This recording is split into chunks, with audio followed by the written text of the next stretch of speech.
let me go to this slide now. So usually the school year starts and you go to your first meeting is this, hoorah, yay, so glad you're here, it's great. And then the next meeting is, oh my gosh, last year we sucked and we have got to do better and you've got to figure out what you're going to do to make this a better year, okay? And so you get this data, and often she said something about how you can't make them dumber, but often when you read this, it reads as if you did make them dumber. And you feel like that you must have sucked knowledge out of their heads by them being in your classroom. And so I'm going to explain that to you in just a second. No, I'm just... You with that? These are growth scores. Okay. That's a different thing. So that's what I want you to realize. Every time they take achievement tests, they get 2 scores. Okay, now you realize this? There is a score that says what was their achievement. How high did they score? This is like what you're used to getting, a 0 through a 100. It makes sense. Oh, I scored a 98. That means I missed 2% of the questions, right? But a growth score says, this is where I was last year, and this is where I am now in that subject area.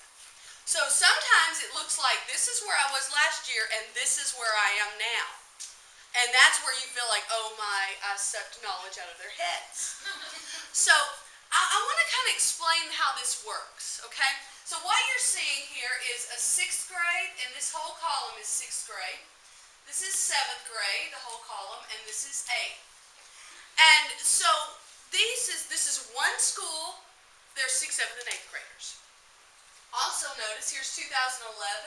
So these are all the kids in 2011 that were in 6th grade, 7th grade, and 8th grade. 2012 is here. So therefore, these kids that were right here in 6th grade are now right here in 7th grade. Okay, and so next year they're right here. So you're looking at these kids, and what are they doing? They are significantly dropping, right? Okay. First of all, let me explain what this looks like in most middle schools. In every middle school I've ever known of, and y'all tell me if you notice this too, the school that gets, the area that gets the most gains is 6th grade social studies. Almost across the board, 6th grade social studies teachers are like the rock stars. They get their kids these huge gains, and they look like they're just the best teachers in the entire world. Then the 7th grade, not so good, and 8th grade social studies teachers are like the worst teachers in the whole school, according to this data. Okay? But let's talk about why that really is. What happens in elementary school to social studies? Pushed to the side a lot. Pushed aside a lot, yes.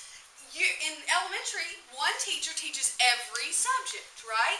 Well, they got to teach math, they got to teach ELA, and so they're going to do that. But usually they either really like science or they really like social studies, and whichever one they really like, that's the one they give the most time to, and just a little to the opposite one. So for 5 years, kids have had just a little bit of social studies, and now 6th grade comes along and they have it every single day of the school year for an hour. So do you expect they're going to learn a lot that year about social studies? Absolutely. So of course their value added is huge in 6th grade. Well, when a kid grows this much in 1 year, do you really think they're going to grow that much the next year? Because for them to have value added, they've got to go above that. So statistically speaking, they have no way to go except down, right? So okay, let's look at the next slide. So when you see that, I don't want y'all to freak out and go, oh gosh, I'm the worst teacher, you know. Or, oh gosh, I've inherited the worst teachers. They're in my PLC. I'm still listening to them, and they've got these terrible value-added scores. Don't feel that way. All right, take a moment and read this to yourself.